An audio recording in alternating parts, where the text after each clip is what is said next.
नमस्कार प्यारे दर्शकों, सुहाना सफर कार्यक्रम में आप सभी का दिल से बहुत बहुत स्वागत है। झूला जितना पीछे जाता है उतना ही आगे भी जाता है। इस जीवन रूपी सफर में दुख और सुख आते जाते रहते हैं। अगर आपका दुख रूपी झूला पीछे चला गया है तो घबराइए नहीं, ये आगे भी जाएगा। आज हम चर्चा करेंगे विशेष रूप से कि राजयोग से हमारे जीवन का विकास कैसे होता है। अगर जीवन में कोई ऐसा घटना घट गई हो, कोई ऐसा दाग लग गया हो, उस पर संपूर्ण विजय कैसे पाए, इस पर विस्तार से चर्चा करने के लिए स्टूडियो में रोज की भांति ब्रह्मा कुमार सूर्य भाई जी, गीता बहन जी और विशेष अतिथि के रूप में दीपम भाई उपस्थित हैं। आइए आप तीनों का स्वागत करते हैं।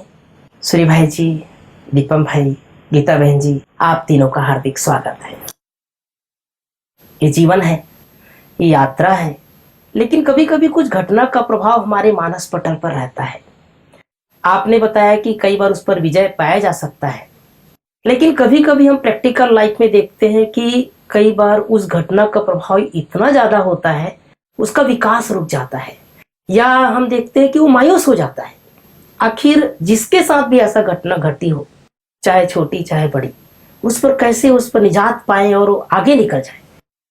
ये जो अध्यात्म का मार्ग है, राजयोग का मार्ग है, ये हमारे विचारों को लिबरल कर देता है, महान बना देता है, थोड़ा खुला दृष्टिकोण कर देता है। जो एक नैरो माइंडेडनेस रहती है ना, बहुत छोटे विचार, सीमित विचार, एक घेरे में बंधे हुए विचार, वो रोडनेस में आ जाते हैं। मुझे कुछ उदाहरण याद आ रहे थे जो प्रैक्टिकल में केसेज हमारे सामने आते हैं। किसी की शादी हुई थी, 2-3 साल हो गए, जीवन बहुत अच्छा चल रहा था, बहुत प्यार था। प्यार में एक दिन लड़की ने अपने पति को बता दिया कि शादी से पहले मेरे से ये गलती हो गई थी। अब देखिए, प्यार के कारण उसने बताया, प्यार में कोई बात चित्त पे रखी नहीं जाती, लेकिन उसके पति ने उन बातों को चित्त पे रख लिया। अच्छा, तुम ऐसी थी। और हुआ ये कि उस दिन से उनके जीवन का सफर क्लिष्टता से भर गया। जी, मैं बीच में थोड़ा सा बताना चाहिए कि नहीं बताना चाहिए? हाँ, इस पे ही मैं आ रहा हूँ। अभी वो व्यक्ति उसको रोज जब भी कोई बात हो याद दिलाता, तुम तो ऐसी हो, तुम ऐसी थी पहले भी, मैं समझ गया तुम्हारे माँ बाप भी ऐसे रहे होंगे, सभी तुम्हारे परिवार में ऐसे ही होंगे। तो इसमें क्या हुआ, जब मैंने भी ये बात सुनी, उनका बड़ा कोई मेरे पास आया कि देखो, हमें बहू से बहुत प्यार है और बेटा तो हमारा है ही, हम इस छोटी सी बात को समाप्त करना चाहते हैं। तो मैं सोचने लगा कि लोग कहा करते हैं, विद्वानों ने कहा, स्कॉलर्स ने कहा कि भाई अपनी कोई बात सच्चाई से बता दी जाए, छुपाया ना जाए कुछ। तो क्या सचमुच बताने का दुष्परिणाम होता है? वो छुपाए बैठी रहती तो उनका प्यार दिनों दिन बढ़ता जाता, लेकिन प्यार में ही उसने वो सब बता अपनापन समझ करके उसने अपनी बात। तो मुझे लगा कि समय अनुसार हमें कौन सी बात किसको और कब बतानी है और किन चीजों को समा देना है। मैं छुपाना नहीं कहूंगा, पर भुला दें, समा दें। हर चीज को यदि हम डिक्लेयर करेंगे तो शायद जीवन की यात्रा दूभर इसी तरह हो जाएगी। साथ में मैं ये भी कहूंगा कि दूसरे व्यक्ति को भी बहुत विचारों का धनी होना चाहिए कि अगर उसने बताया तो उसको और ज्यादा प्यार करना चाहिए था कि अच्छा, तुम्हारा चित्त इतना निर्मल है, कोई बात नहीं, जो पास्ट हो गया वो तो हो गया, अब हमारी जीवन की यात्रा बहुत सुंदर चल रही है, उसको भूल जाओ तुम भी। तो देखिए उनके जीवन में कितना अपनापन रहता। और मैं सबको कहना चाहूंगा, आज के युवक कहीं ना कहीं कुछ ना कुछ गलती कर ही रहे हैं। मुश्किल से 1% युवक ऐसे बचते होंगे जो गलती ना करते हों। इसलिए या तो उन्हें संभालें, और यदि बताना है तो एक दूसरे को हल्का कर दें, उन चीजों को भुला दें और अपने जीवन की यात्रा का आनंद लें। बहुत सुंदर भाई साहब ने बताया कि उस चीजों को हम कहाँ बताएं, किस जगह बताएं और कितना बताएं। कई बार आदमी बता करके हल्का हो जाता है, लेकिन ये सोच करके नहीं बताता कि ये गलत अर्थ इसका लेगा। कई बार आदमी चलो भाई इनको बता देता हूँ, अपनापन है, मेरे को इनसे प्यार है, तो अपनी बात रख देता है।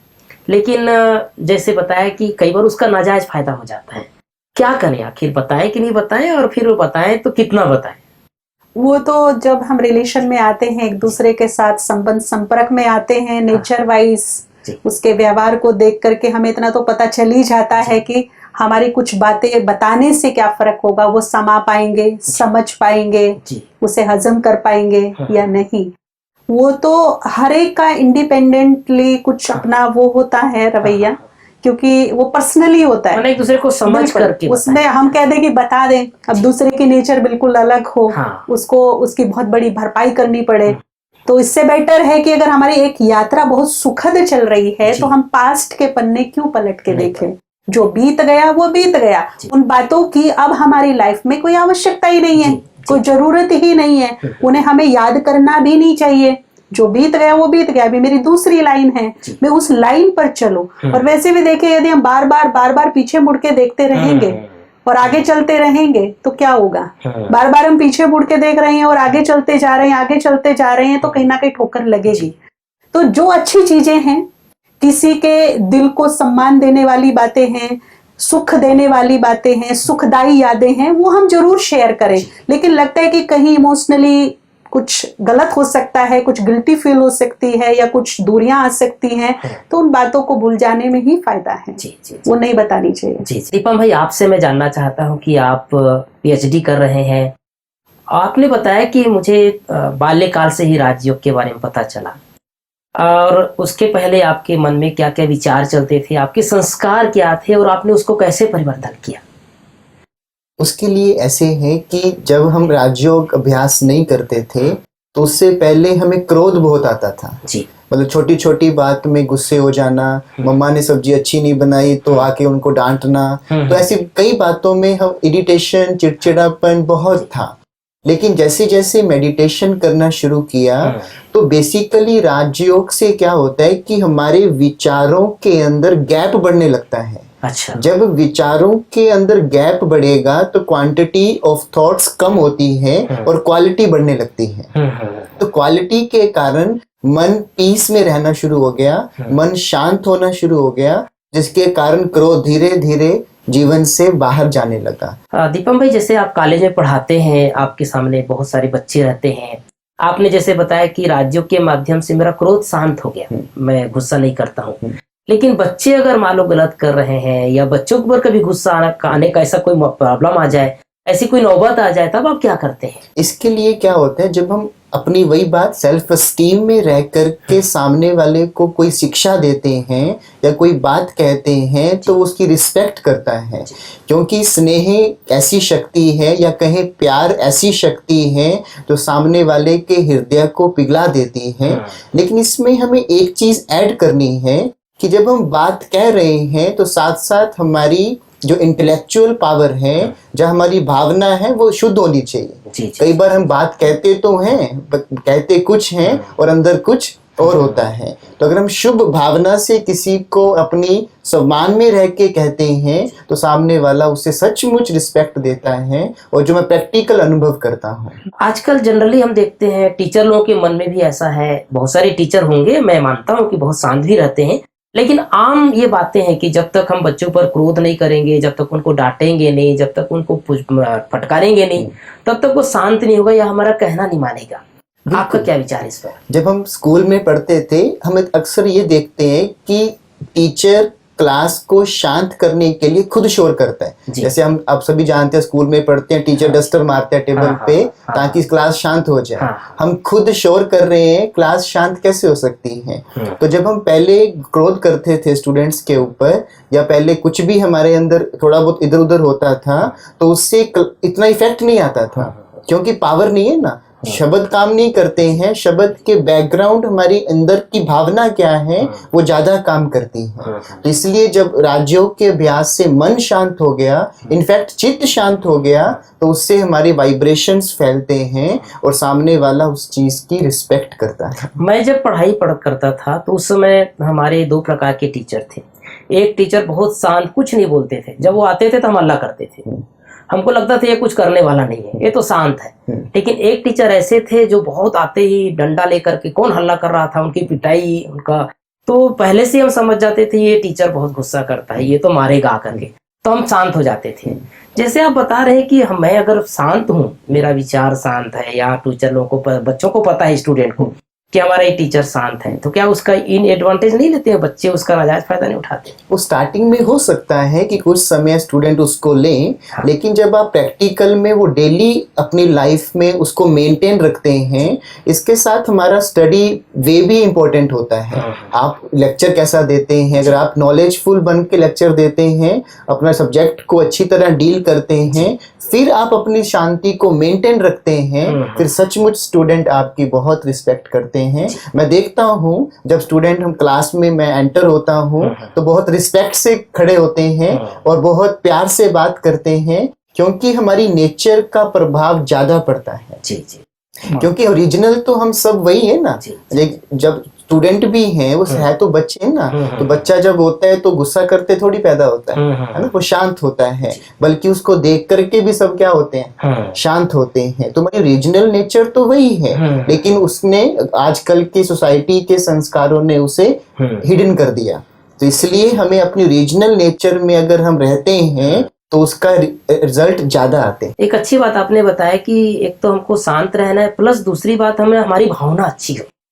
फिर आपने बताया कि हम रिसर्च करते हैं, तो किस बात के ऊपर रिसर्च करते हैं, आप थोड़ा बताइए। इसमें रिसर्च माने जब एमटेक हमने किया तो उसमें हमने कुछ रिसर्च वर्क करके थीसिस सबमिट करना होता है। तो उसमें हमने क्या किया, हमने एक ऐसा इंस्ट्रूमेंट परमात्मा की ब्लेसिंग से हमने बनाया जो दुनिया में 1.5 लाख का है, वो हमने 6,000 रुपए में बनाया। वो इंस्ट्रूमेंट क्या था कि जो मशीन होती है उसकी कंडीशन मॉनिटरिंग करनी होती है। जैसे हमें बुखार हो गया तो हम थर्मोमीटर लगा के चेक करते हैं कि कितना बुखार है। ऐसे मशीन को मेंटेनेंस चाहिए, रिपेयर चाहिए, तो वो चेकिंग हम लोग उसको कंडीशन मॉनिटरिंग बोलते हैं। तो वो इंस्ट्रूमेंट जो है वो दुनिया में 1.5 लाख रुपए का है और वो कॉन्टैक्ट टाइप है, उसको मशीन पे लगाना पड़ता है। और हमने जो बनाया वो नॉन कॉन्टैक्ट बनाया, उसको हम लेजर से यूज करके उसकी वाइब्रेशन को मेजर करके बता सकते हैं कि वो मशीन को मेंटेनेंस चाहिए या नहीं चाहिए। नहीं, बहुत अच्छी जानकारी आप दे रहे हैं कि राज्यों के माध्यम से आपने रिसर्च करके इसको पर प्राप्त किया, इसको बनाया। आम दर्शक जो हमारे सुन रहे हैं, देख रहे हैं, वो इसको पर कैसे जाने, कहाँ मिलेगा ये आपको, आपने जो तैयार किया है? ये चीज अभी इंटरनेशनल जर्नल में पब्लिश हो चुकी है। अच्छा। और ये नेशनल जो इंडिया की गवर्नमेंट पेटेंट साइट है उस पर भी ये पब्लिश हो चुका है। तो हम उसको वहाँ पे सर्फ कर सकते हैं। जी जी जी जी। भाई जी, जैसे दीपम भाई बता रहे हैं कि इसने अपने क्रोध पर विजय प्राप्त कर लिया। बचपन में इनको बहुत क्रोध आता था, फिर राज्यों का अभ्यास की, राज्य के माध्यम से इसने विजय प्राप्त कर लिया, फिर एक नई रिसर्च की। क्या इतनी शक्ति है इस राज्यों में कि ये सब भी किया जा सकता है? हाँ, देखिए, जिस व्यक्ति को रिसर्च करनी है जी, जो कि मन और बुद्धि के द्वारा ये काम होना है, विशेषकर बुद्धि के द्वारा। और बुद्धि की एफिशिएंसी तब बढ़ जाती है जब मन शांत होता है।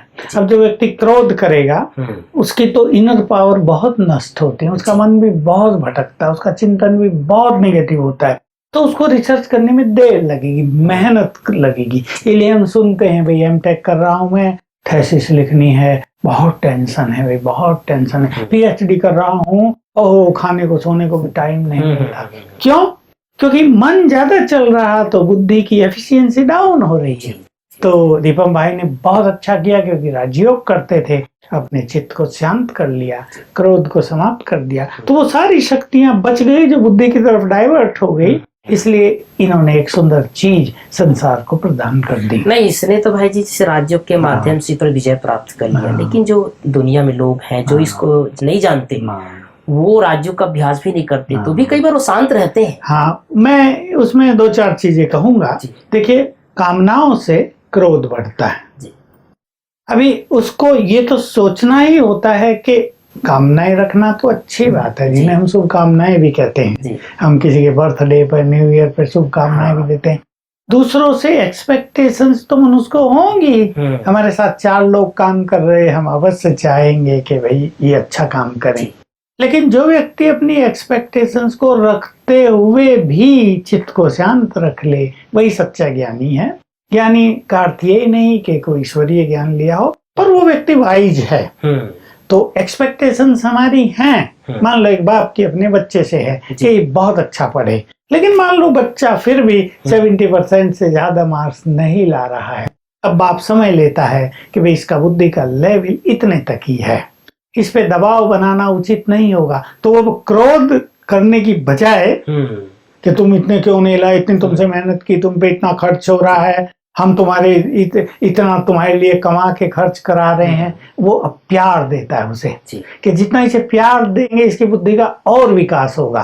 तो एक वाइज मैन, एक समझदार व्यक्ति ये जानता है, इसलिए वो एक्सपेक्टेशंस को कम करता चलता है और चित्त को शांत कर लेता है। यही हम सबको सीखना है। जी, मैंने भी दीपम भाई का अनुभव बड़े ध्यान से सुना और उसमें मैंने एक बात देखी कि जब वो छोटे थे तो उनको बहुत गुस्सा आता था। जो उन्होंने बताया दीपम भाई ने कि उनको बहुत गुस्सा आता था, बहुत इरिटेट होते थे, छोटी छोटी बात पे चिड़चिड़ापन, चिल्लाना।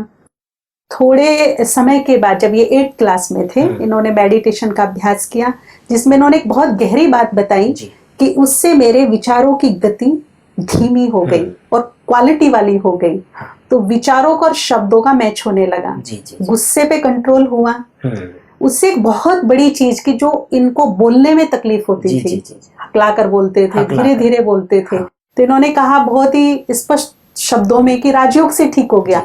राजयोग ने क्या किया, मन में शांति उत्पन्न की, विचारों की गति धीमी की, विचारों में पॉजिटिविटी आई और उन सब का जो प्रभाव हुआ, ये जो इनके अंदर एक डिफेक्ट था शब्दों में, वाणी में, कि वो फ्लो से नहीं बोल सकते थे, नॉन स्टॉप नहीं बोल सकते थे, वो डिफेक्ट ठीक हो गया।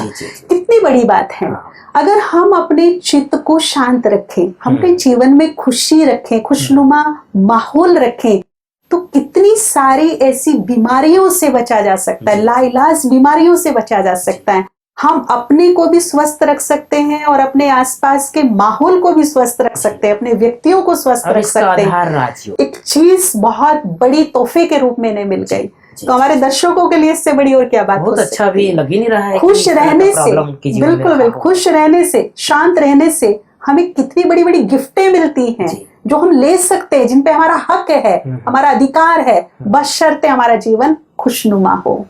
खुशी का माहौल बनाना हर एक की ड्यूटी, हर एक की जिम्मेदारी है कि जहां भी मैं रहूं वहां मैं खुशी का माहौल बना करके रखूं, अपने लिए भी और दूसरों के लिए भी। जी भाई साहब, जैसे दीपम भाई ने बताया कि क्रोध पर विजय पाया जा सकता है या फिर बीमारी पर विजय पाया सकता है। एक आम इंसान, जो आम व्यक्ति जो अभी राजयोग का अभ्यास नहीं करते हैं, उनके मन इतना शांत भी नहीं है, क्या ये जरूरी है राजयोग ही सीखना तभी पाया जा सकता है कि और कुछ विधि है? देखिए, राजयोग से तो मन की शक्तियां बढ़ती हैं, मन शांत होता है, विचारों में शालीनता आती है, बोल अच्छे होते हैं, टोटल जीवन बदलता है।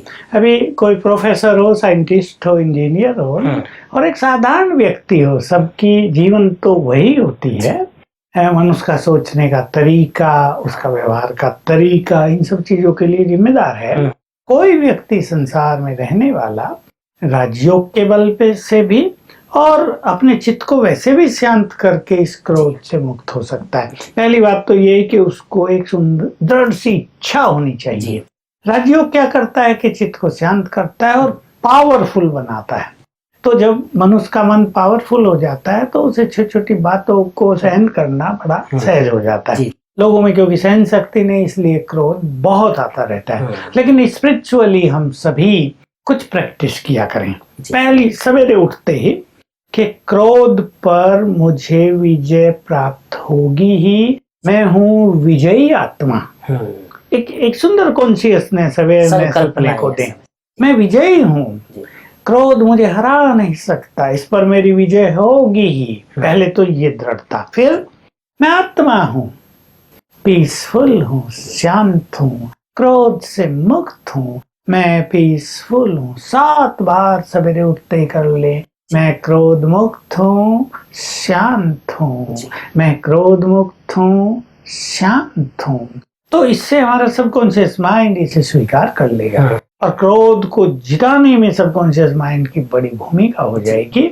तो मैं सभी भाई बहनों को कहूंगा, सभी अपने लिए छोटे, दूसरे को नहीं देखेंगे। परिवारों में जो हमें सुन रहे होंगे वो एक दूसरे की ओर अंगुली कर रहे होंगे, देखा इसे बहुत क्रोध आता है, सुन लो ध्यान से। हाँ, लेकिन हम सब ध्यान दें कि हमें दूसरों को ऐसा मौका भी नहीं देना कि उनका क्रोध जरा बढ़े। और खुद भी ऐसे मधुर वाणी में व्यवहार करना, सम्मान पूर्वक व्यवहार करना। और स्वयं के लिए हमें ध्यान रखना कि कोई गलत व्यवहार भी करे, कुछ गलत सिचुएशन आ जाए, इरिटेट होने का कोई समय ही आ जाए, लेकिन हमें कंट्रोल रखना है कि नो, मैं तो क्रोध मुक्त हूँ, मैं तो शांत हूँ। भगवान को कैसा लगेगा वो शांति का सागर और मेरे बच्चे क्रोध के सागर, तो हम उसकी भी इज्जत का ध्यान रखें। ऐसे यदि हम चिंतन करेंगे तो क्रोध को जीता जा सकता है। जैसे मैंने कहा, हमारे यहाँ लाखों लोग क्रोध मुक्त हो चुके हैं। जी। भाई, आपने बताया कि मैं राजयोग का अभ्यास करता हूँ। लोग जो है आज इतना भागम भाग दुनिया है, किसी के पास टाइम ही नहीं राजयोग करने का, बैठ करके अभ्यास करने का। आप कैसे निकालते हैं इसके लिए समय, और हमारे दर्शकों के लिए क्या कहना चाहते हैं? देखिए, हम सारी दिनचर्या में जिसको महत्व देते हैं उसके लिए समय खुद ही निकल जाता है। आज हम महत्व दे रहे हैं, लेकिन ऐसी चीजों को दे रहे हैं जिससे हमें लॉस हो रहा है।